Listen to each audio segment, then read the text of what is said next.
Ce matin, dans Franc-Parler, nous avons donc l'ancien président de la transition en Guinée, Monsieur Moussa Dadis Camara. Le capitaine, bonjour, bienvenue sur Espace. Oui, bonjour, monsieur Guirassy. Bienvenue dans cette émission. J'espère que vous allez bien. En tout cas, heureux de vous retrouver encore une fois sur Espace. On s'est dit qu'il fallait évidemment, parce que vous étiez le témoin de l'histoire en 2008, vous étiez président de la transition en Guinée, il faut le rappeler.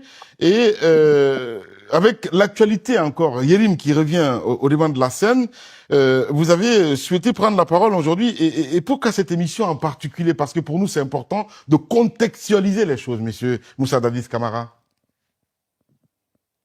Ok, merci, monsieur Guirassy. Tout d'abord, je tiens particulièrement à vous remercier par rapport à l'honneur que vous me réservez. Merci. Et d'entrer en jeu, je dirais que la sortie de Cheikh Yérim est une sortie qui est vraiment mal placée. Mais, à mon humble avis, si je prends sur le plan juridique, oui, il accuse l'autorité, en l'occurrence son Excellence le président Mamadi Doumbouya, oui, des faits qui sont faux et qui portent atteinte à l'honneur. Ça, c'est le premier point, sur le plan juridique. oui. Aucune preuve, sinon que des imaginations. Deux, sur le plan moral, oui,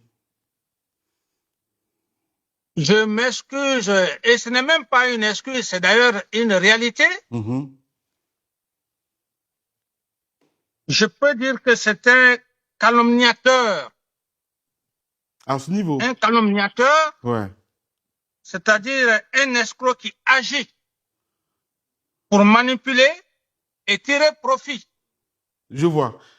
Alors, revenons un petit peu sur les faits, monsieur le président, si vous me permettez. Troisième point, sur les réseaux sociaux, c'est de la manipulation pure et simple pour intoxiquer l'opinion publique. Bien. On va revenir un petit peu sur les faits, monsieur le président. Vous étiez président de la transition en Guinée. Vous avez fait cette sortie, je ne sais, en 2009, où vous l'accusez carrément à dire qu'il vous a demandé de l'argent, plus de 500 000 euros par trimestre. Expliquez-nous un petit peu le contexte. Comment ça s'est passé? Comment vous a approché à l'époque? Parce qu'on a envie de comprendre. Alors, monsieur Guirassy, c'est ce que je l'ai dit. Il y a de cela plus de 15 ans. Oui. C'est comme si c'était hier. Cet homme, dès la prise du pouvoir, il a surgi dans mon bureau. Il s'est présenté à moi. Oui. Il est journaliste de Jeune Afrique. Et je l'ai bien reçu, je l'ai bien accueilli. Au cours de nos conversations, voilà ce qu'il va me dire. Ah, monsieur le président, Dadis, vous venez de prendre le pouvoir et vous savez que la presse est le quatrième pouvoir. Vous n'avez pas d'expérience. Il est question de laver votre image. Pour cette raison, on doit faire un travail sérieux. Je l'ai bien écouté, j'ai gardé patience, je lui ai dit, qu'est-ce que vous voulez en réalité? Il me dit non, je vais laver votre image. Mais pour cela, il me faut un contrat afin que vous puissiez par trimestre me donner 500 000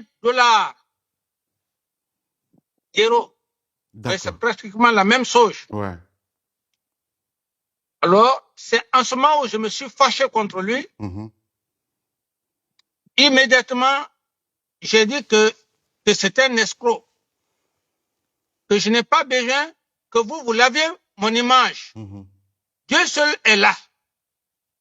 C'est Dieu qui peut laver mon image. Aussitôt, je l'ai renvoyé de mon bureau. Et quand je l'ai renvoyé de mon bureau, il est allé faire des articles. Des articles, eh bien, où il a essayé de me calomnier. Oui. Il a dit de n'importe quoi sur moi. Pour revenir à l'essentiel, c'est en ce moment que j'ai compris qu'il est en train de gâter le nom de Jeune Afrique. 500 000 euros, 500 000 dollars par trimestre. Je comprends. Allez-y, Kossa. Alors, donc, est-ce que, Monsieur le Président, si je viens, laissez-moi aller au bout de mes idées. Allez-y. Et c'est la même chose. C'est les mêmes démarches. La plume facile. Il est même allé, je crois c'est lui ou je ne sais pas, le journaliste. Les mêmes journalistes sont allés où ils ont essayé de contacter le jeune Ibé du Burkina Faso. Ouais. On a vu cette sortie, évidemment, du président Traoré. Ouais. Le capitaine Ibé ouais. a aussi effectivement réagi. Il n'a pas besoin que les gens viennent dire de laver son image. Quelle image? C'est une forme d'escroquerie. Et voilà le même monsieur, Yérim Cheikh, qui vient encore en Guinée, comme c'est son grenier. Il vient voir, il demande à voir le président Doumbouya, la même chose qu'il a eu à me faire pour lui donner de l'argent. Alors là, vous nous donnez une information là. Donc, si on comprend très bien, Yérim est venu récemment en Guinée pour demander l'audience pour avoir le président Doumbouya. C'est bien cela? Oui, c'est parce qu'effectivement, le président ne s'est pas laissé faire. Vous savez, il y a un peu le caractère militaire. L'officier ne se laisse pas intimider. Ouais. C'est un peu ça, le caractère qu'on a. Dès lors que tu commences à faire l'intimidation, la personne réagit. Je ne suis pas le seul à réagir. Il y a le président Ibé aussi qui a réagi au Burkina. Quand des journalistes sont allés le voir, soi-disant qu'ils vont laver son image. Quelle image? Justement, Monsieur le Président, contextualisons c'est important de revenir là-dessus parce que normalement, Yérim, jusqu'à midi, il était censé intervenir dans cette émission. Depuis, on n'arrive pas à l'avoir du tout. Mais quand vous dites que Yérim serait parti à Conakry pour rencontrer Doumbouya et que il n'aura pas accepté l'audience, ce qui serait peut-être ce qui a déclenché tout ce qui s'est passé ces derniers temps, on a envie de comprendre. Ça s'est passé à quel moment exactement?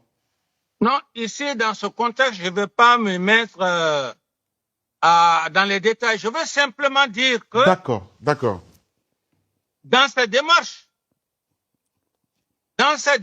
oui, qu'il soit parti à Conakry ou pas, mais c'est qu'il voulait quelque chose du président Doumbouya. D'accord. Voilà. Et quand le président Doumbouya n'a pas accepté, comme il me l'a fait, c'est dans ce contexte qu'il est allé prendre sa plume. Et si vous voyez même la façon qu'il a fait, c'est presque un discours. Oui. C'est comme un discours. Bien.